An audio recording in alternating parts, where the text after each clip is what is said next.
CJ, this will be your first time facing Wisconsin in this defensive coordinator. Obviously, I assume you're looking at what they've done this year, but can you take us kind of inside your process? I know you watch a lot of film. How far back do you go with that, looking for tendencies, looking for things in the way that they've approached things defensively in the past? All right. First and foremost, I want to give all glory and praise to God for being here. But yeah, like you said, they've had the same defensive coordinator for a little minute now. So I definitely think you can find tendencies in old defenses and previous years that we played them, and even previous years that other teams have played them. So I'll probably go deep into that and just try to see what I can find of the system of defense, of how they run their defense and why they run their defense. So I can have a better understanding with the plays we put in and why they're going to work and why they might not work in whatever situation. So probably just go deep into that starting today. Been watching a little bit already, but we'll see what Coach Day has for me. Front row right, Austin Ward. Rivals? CJ, when did you start feeling like there was maybe a real chemistry with Cade? I mean, me and Cade have put in a lot of work this offseason, trying to make him more of a pass catcher. He was already kind of naturally good at running routes. He just didn't know the reason of why he was running his routes and where he had to be at a certain time. He's really good at man, but in the offseason we really worked on his zone routes, trying to get up in the right time and space at the time. So it kind of started then, and then it's just been building ever since. So I know I missed him on a couple other throws, but I know we'll get back to work. And in our indie periods where we're by ourselves and everybody else has special teams, Cade will come over, him and Mitch, and they'll run routes with us, and that kind of helps as well, just get our chemistry going. Looked like he was ready to get you back and maybe fight for you after you got tackled on the one handoff there. Yeah, that's all good. I ain't tripping. But Cade, yeah, he always has my back, just like I have his. So, yeah, I appreciate him saying something. And, yeah, I was surprised it wasn't a call, but it is what it is. Front row middle, Bill Rabinowitz, Columbus Dispatch. Describe Luke Whipple and your relationship with him and how it's grown. I mean, me and Luke, we came in together spring of 2020, and I mean, me and him kind of have similar mindsets when it comes to watching film and kind of just loving to do that. So that's kind of like where it started.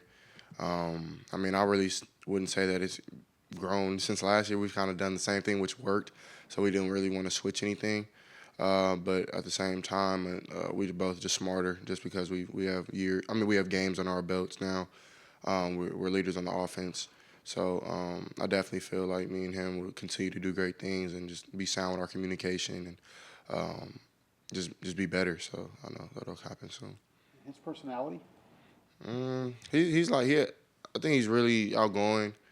He's definitely somebody people actually talk to in the Woody. He's not like somebody who just walks around and doesn't talk to anybody. He's definitely outgoing, and I mean he's a cool guy to me. I mean he's tough. You could tell that he comes from a strong household. His dad, I met his dad a couple times. You can tell he's a strong dude. His mom as well. So he grew up kind of rough with his parents, just teaching him how to live the right way with discipline and things like that. So he's very disciplined, but at the same time, he knows how to have fun. So he's good to be around.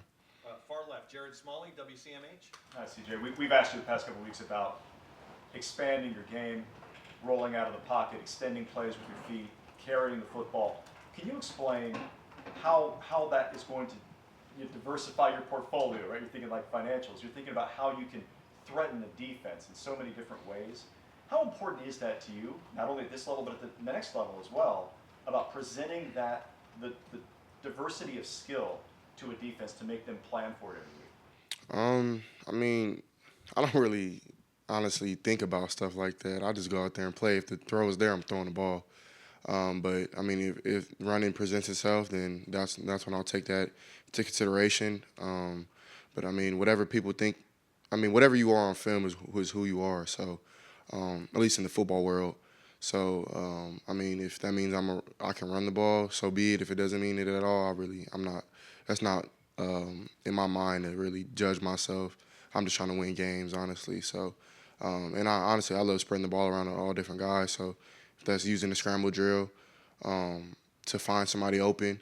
Later on, if it wasn't there early on, then I'll do that. But if that's getting 3 to 4 yards on this little scramble just to get us going, get us out of 1st and 10, get us to 2nd and 6, 2nd and 4, 2nd and 7, whatever the case may be, just to get our offense rolling and clicking a little more, then I'll do that. So I'm not really pressured just to see how anybody judges me on if I do it or not. I don't know, I'm out there having fun playing ball and trusting my natural instincts. So. Second row left, Stephen Means, Cleveland.com. The touchdown pass to Julian off on the sideline, it looked like Marvin and like there were a lot of people who were like ready to catch that ball. Right. Who was that actually supposed to go to? Yeah. So I mean, I missed. So I thought they were going zero. They ended up going like cover two kind of looking thing where, my eyes went to the field. I thought they were gonna do nickel rifle or the Sam was gonna come, and he didn't come. So I went back to my read, and Cade actually did a pretty good job by slipping the mic and piping it up. But I thought it was too late, and the safety started to creep back from the backside. So.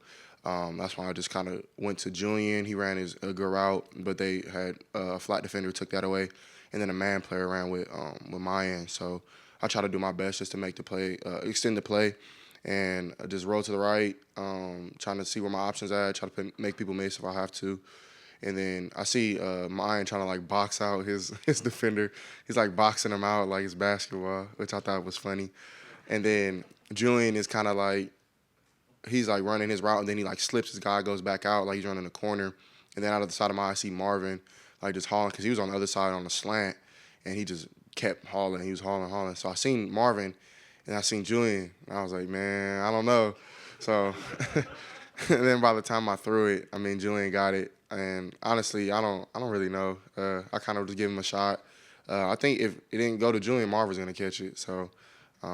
I probably was throwing it to Marv, but Julian got it, so it is what it is. You brought up this idea of sometimes you just say, in your words, F it, I'm just going to throw it to Julian Footman.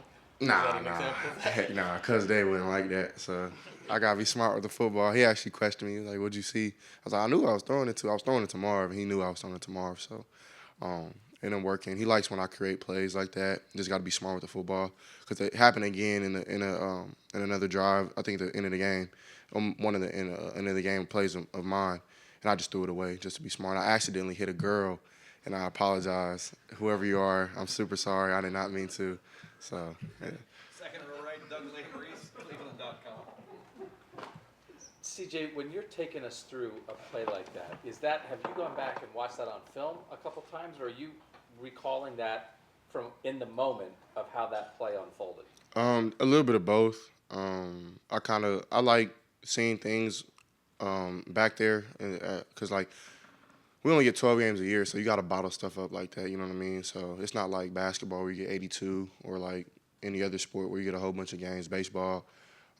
So you have to like cherish these moments, even like the little ones, like moments I have with Luke, or moments I have with Marv, whatever the case may be, sideline moments. So I try to like cherish those. I know it kind of sounds weird, but so I try to remember both. But film, of course, you go back and it's easier to judge on film, I feel, or from TV, just because one, you don't really know the rules if you're not watching it, or two, you don't really have the view that I have when you're looking past 6'10" DeJuan Jones. So like, and sometimes people aren't as wide open as it seems because you can't see them. So you have to like find an angle to find your receiver. So I try to do both, or like put two together. And Coach Day would be like, "Man, why don't you see this?" And I'd be like, "Coach, I'm trying." So it just my linemen are big. So at the same time, I never really have a serious issue. It's sometimes, but but going to them, they had a great game on my O-line. So, but yeah, I try to do both. Do you just if I said, "Hey, do you remember this touchdown pass from last year against Nebraska?" Would you be able to do that with a play? Like, what's your recall of things that happen? How much do you retain? I probably could. I don't know. You'll probably have to test me on that one day. I think I could. I know Sean McVay is really good at that. I remember he had like a questionnaire where somebody asked him like a 3rd and 6 from like, and you put so much work in for a third down or for a certain situation that you have to remember it. You know what I mean? Because like you put so much work in just with routes, then you go into scout work, and then you go into film study, then you come back and do it the next day, then you clean it up on Thursday, then you walk through it on Friday, then you walk through it on Saturday. So it's like it's so much work that you put in that you want to cherish it so much. You know what I mean? It's like having a baby, I guess. I don't have a baby, God, thank God, but I would probably say that it's like that. You feel me? So. Guys, I'm sorry, we only have time for one more. Front row, Joey Kaufman. CJ, so I guess this is probably dumb question. But that throw was the throw where it goes to Julian, and it ends up. Or the throw was intended for Marvin. It goes to Julian. Like, do you consider that a good throw? It resulted in a touchdown, but it goes to like the other guy. Yeah, I mean, I put it to only where my offensive player could get it. So, I mean, whenever you do that, I feel like it's a recipe for success. Because if I don't put the ball in harm's way and don't turn it over, then we have another shot on 4th down. So, I put it to where only Marvin or Julian can get it, I guess. So, yeah, I'm happy with it. How much did you made that throw on the run last year? Like, do you feel like you're able to do stuff that you couldn't do a year ago? I'm not sure. I don't know, guys. God with that one. I'm not sure. I probably could have. I could have not. It's just whenever the situation comes, you gotta be able to make the play. So, CJ, thank you, y'all. thank you very much.